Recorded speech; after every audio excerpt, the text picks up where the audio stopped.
পাহাড়ের অস্থিরতার ইতিহাস নিয়ে ঘাটাঘাটি করছিলাম। জানার চেষ্টা করছিলাম এই পাহাড়িরা কিভাবে অস্ত্র পেল, কার দ্বারা প্রশিক্ষিত হল। জানতে গিয়ে যে ভয়ঙ্কর তথ্য পেয়েছি তা ভয়ঙ্কর, খুবই ভয়ঙ্কর। আমাদের সেই ভয়ঙ্কর তথ্যের নেপথ্যে রয়েছে এম.এন. লারমা, তথ্যা মানবেন্দ্র নারায়ণ লারমা, এক বিশেষ ব্যক্তি।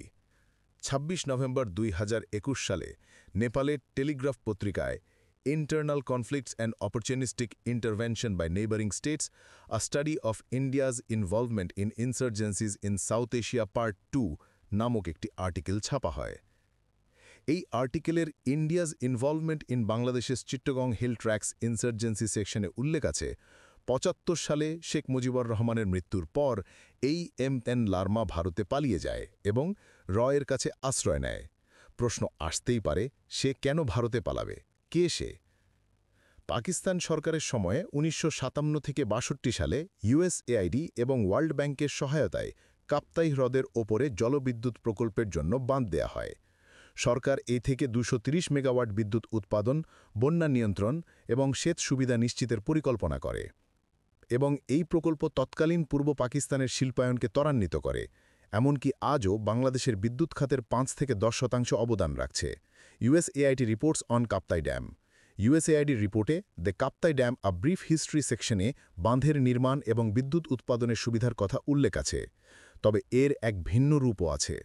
বাঁধের ফলে প্রায় ৫৪,০০০ একর জমি ডুবে যায়, যা পাহাড়ের প্রায় ৪০% চাষযোগ্য জমি। ফলে ১ লাখেরও বেশি আদিবাসী, চাকমা, মারমা, ত্রিপুরা প্রমুখ ভূমিহীন হয়ে পড়ে, যার কারণে এটি লেক অফ টিয়ার্স নামে পরিচিত হয়ে ওঠে। এবং ৬৮ সালে ভারত এই সুযোগকে কাজে লাগিয়ে এক অশান্তির বীজ বপনে পাহাড়ি জনগোষ্ঠীর মাঝে বিদ্রোহের আগুন জ্বালিয়ে দেয়। আমাদের পাহাড়কে অশান্ত করার এই প্রজেক্টের নাম দেয়া হয় অপারেশন ঈগল। চাকমা নেতাদের দেহরাদুনের কাছে চক্রাতা ক্যাম্পে গেরিলা যুদ্ধের প্রশিক্ষণ দেওয়া হয়। রয়ের স্পেশাল ফ্রন্টিয়ার ফোর্স এসএসএফ তিব্বতী শরণার্থীদের সাথে যুক্ত এই প্রশিক্ষণ পরিচালনা করে এবং এর সম্পূর্ণ তত্ত্বাবধান করে রয়ের তৎকালীন প্রধান আর.এন. কাও। অশোক রেইনা তার আইনসাইড র বইয়ে লেখেন, the phantoms of Chittagong were not born in the hills, they were forged in Delhi's shadows. তৈরি হয় উপজাতীয় কল্যাণ সমিতি, আর তা থেকে উদ্ভূত হয়ে রয়ের প্রত্যক্ষ সহায়তায় এম.এন. লারমার হাত ধরে ১৯৭২ সালে জন্ম নেয় পিসিজেএসএস এবং ১৯৭৭ সালে তার সশস্ত্র শাখা শান্তিবাহিনী। তারা শান্তিবাহিনীকে অস্ত্র, টাকা এবং প্রশিক্ষণ দিয়ে গড়ে তুলতে শুরু করে। ত্রিপুরার গভীর জঙ্গলে গোপন ক্যাম্পে প্রায় ৫০,০০০ চাকমা মিলিটেন্টকে প্রশিক্ষণ দেওয়া হয়, সাথে রাইফেল, গ্রেনেড ও বিস্ফোরক সরবরাহ করা হয়। ১১ জুন ১৯৮৯ সালে প্রকাশিত নিউ ইয়র্ক টাইমসের এক রিপোর্টের মাধ্যমে এই বিদ্রোহীরা নিজেরাই স্বীকার করে যে ভারত তাদের অস্ত্র এবং আশ্রয় দিচ্ছে।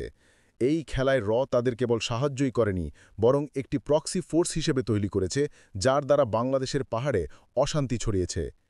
Inside the story of India's secret service by Ashok Raina বইয়ের অধ্যায় ৬-এর পৃষ্ঠা ৪৮ থেকে ৫০-এ সিএসটিতে রয়ের অস্ত্র সরবরাহ এবং প্রশিক্ষণের বিস্তারিত বর্ণনা দেয়া আছে।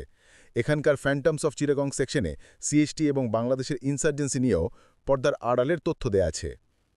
একই বইয়ের পৃষ্ঠা ৮৬ থেকে ৮৭-তে ১৯৭১-এর পর সিএইচটিতে রয়ের অস্থিতিশীলতা সৃষ্টির নেপথ্যে ভূমিকার ফলে স্বায়ত্তশাসনের দাবিতে অস্ত্র ধারণের যে প্রেক্ষাপট তৈরি হয়েছে তারও আলোচনা আছে।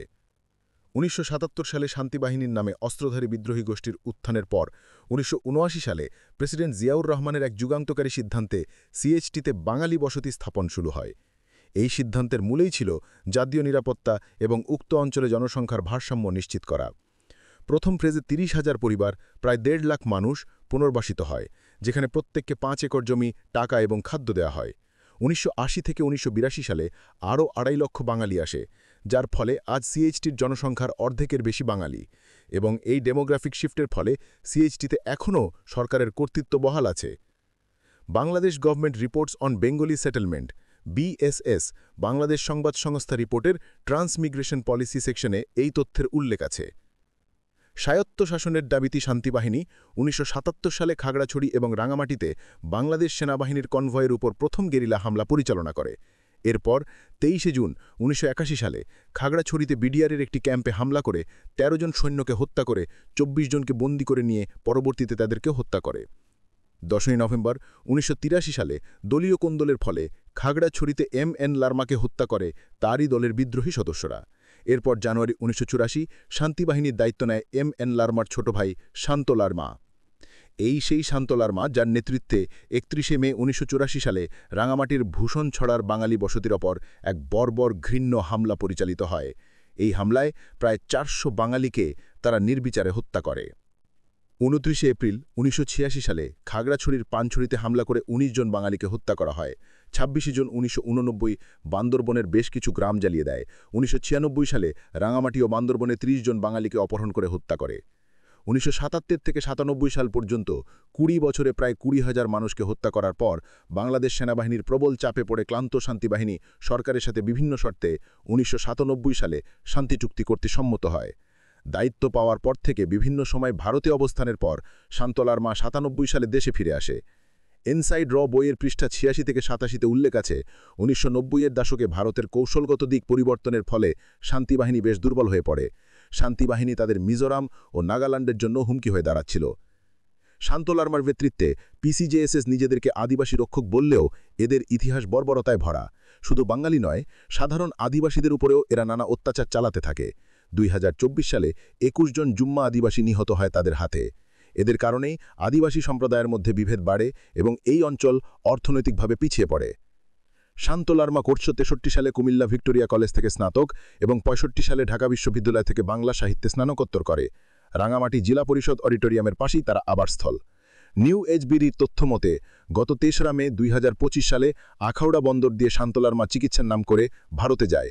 বর্তমানে ত্রিপুরা ও মিজোরাম অঞ্চলে অবস্থান করে ভারতের সহযোগিতায় সে তার দলকে পুনরায় বাংলাদেশের পাহাড়ি অঞ্চল অস্থিতিশীল করার জন্য পরিচালিত করছে এবং নিশ্চয়ই তার পিছনে পুনরায় কাঠি নাড়াচ্ছে বাংলাদেশের আজন্ম শত্রু দেশ ও তার বিশেষ উদ্দেশ্য গঠিত সেই বিশেষ বাহিনী।